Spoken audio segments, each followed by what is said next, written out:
नमस्कार मित्रांनो, भाऊच्या धक्क्यावरती रितेश भाऊ टोळी टीमची शाळा घेताना दिसत आहे दीपालीच्या मुद्द्यावरती. आणि दीपालीला ज्या पद्धतीने अपशब्द वापरले किंवा मग जे थुकणं असेल त्याच्यावरती रुचिताची भाऊने जबरदस्त शाळा घेतली, कानउघडणी केली.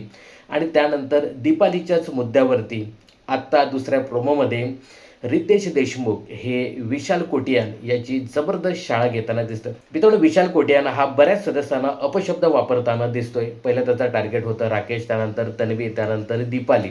या सगळ्यांना तो नेहमीच अपशब्द वापरताना दिसतोय. काहीतरी 2 दिवसापूर्वी दीपाली काहीतरी केस विंचरत होती, तर यावरती विशाल कोटियान म्हणतो, अरे ही तर सेल्स गर्लसारखी वाटते. तर हाच मुद्दा कुठेतरी भाऊने उचलला आणि सांगतात की कॉम्पिटिशन वेगळं आणि हेट करणं हे वेगळं आहे. तुम्ही प्रत्येक वेळी I hate Deepali, I hate Tanvi असं बोलताना दिसता. या गोष्टी महाराष्ट्राला अजिबात आवडत नाही. यावरती विशाल कोटियान सांगतो की ती माझी चांगली मैत्रीण आहे. दीपालीकडे रडायला लागते. दीपालीला काय रडण्यासाठी कारण लागत नाही, परंतु ज्या पद्धतीने हा विशाल कोटियान आहे तो प्रत्येकाला नावं ठेवतो.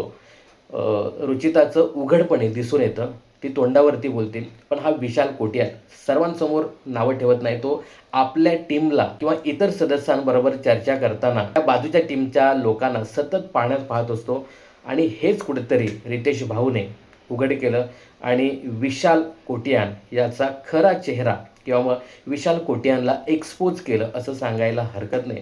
थोडीशी त्या गोष्टीची जाणीव देखील विशालला देणं गरजेचं होतं की आपण काय बोलतो हे थोडंसं जाणून देणं गरजेचं होतं. तर रुचितानंतर विशाल कोटियान याला देखील भाऊने एक्सपोज केलं, त्यांची देखील शाळा घेतली. याबद्दल तुम्हाला काय सांगायचं हे कमेंट्स करून नक्की सांगा.